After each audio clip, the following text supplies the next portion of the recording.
Thực ra thầy theo môn Tịnh độ, mà thầy cũng chỉ ao ước chẳng những là dẫn các con về đến cõi Phật A Di Đà,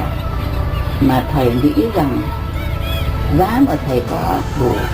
nhân duyên phước đức thì thầy đưa cả tất cả con kiến con sâu,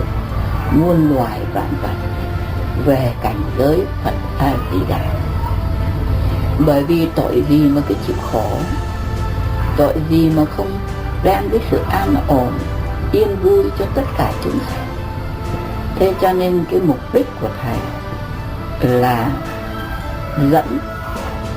thầy theo gót Đức Đại Thế Chí Bồ Tát,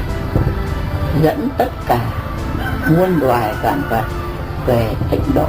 về cảnh của Phật. Cho nên pháp môn mà thầy tu,